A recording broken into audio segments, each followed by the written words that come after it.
So this is something similar, and I'm just going to talk through it on how to play it before I actually play it. So it's meant to be in the style of Philip Glass Metamorphosis. So we have quaver movement in the right hand, changing chord each bar. So very small changes to go to a different chord. So we're starting with A minor in root position, which changes to A. So your C, your middle C, goes to C sharp. Then your top two notes go up to D and F to make D minor. And then your thumb from the A goes to B flat for your B flat chord. Now everything at bar 5 moves up a note to C. Your thumb goes from middle C to C sharp to make C sharp minor. Everything up a note again to D, D minor, finishing on the A chord in bar 8. So that's the sequence, and that is repeated twice more and takes you all the way up to bar 24. So the right hand does exactly the same thing 3 times. Okay, so let's play that 8 bars. I haven't put a speed on this, it's up to you how you feel speed wise. Your mood might change from day to day, who knows? Do what you like. Bar 5 moving up to C. Slide up so your thumb can reach the C sharp. And a written U-toe, slow it down here. So we're going to do that exactly the same again. In the left hand we're adding the low octaves, just lightly. It's PP. You might want your left pedal down to help you play quietly, and the right pedal as well, so you've got both feet down.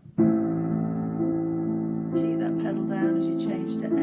So you get a slight clash, but it doesn't matter. Change of pedal there.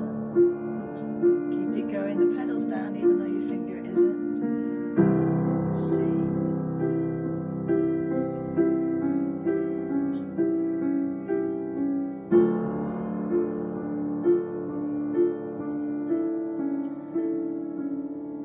So in the next section we have both those things. We have the chords in the right hand still seesawing with their quavers. We have the low octaves, only the Ds this time, but also added to that is a little tune. The left hand goes over the right hand, and we start off with an E, F, E. That's all that is. And then at bar 21, a G, F, E.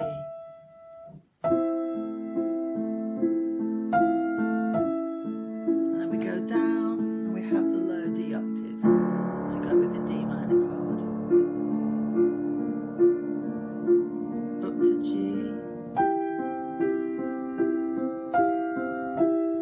And again we go down and we find that low D octave.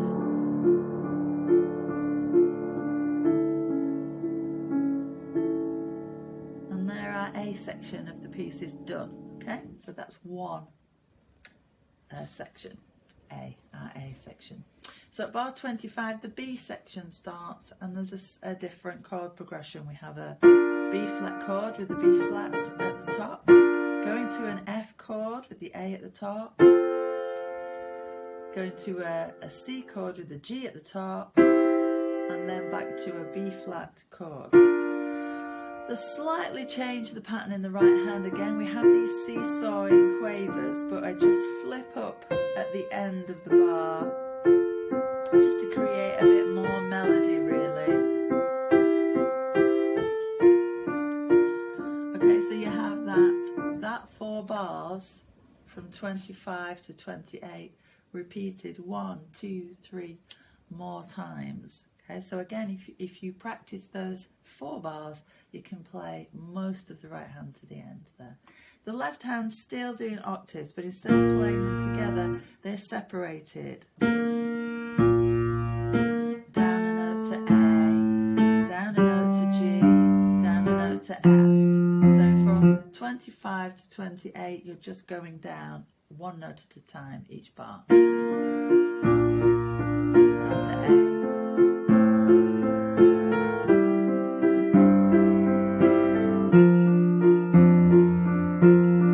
Okay, so the right hand is the same from 29 to 32.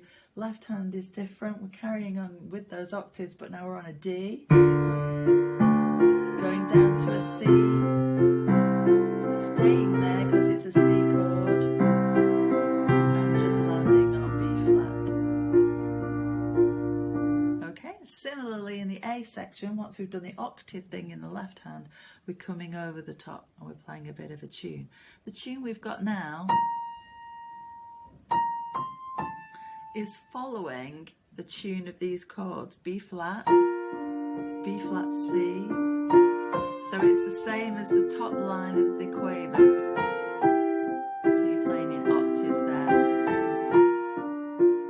Okay, 37 carries on the same, just the same as the previous 4 bars. The only difference being here, right at the end.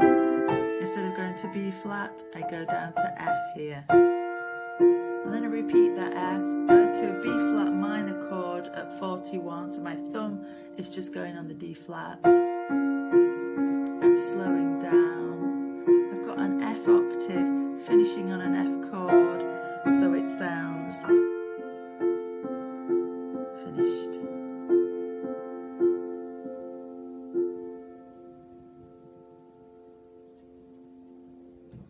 So that's how to play something similar.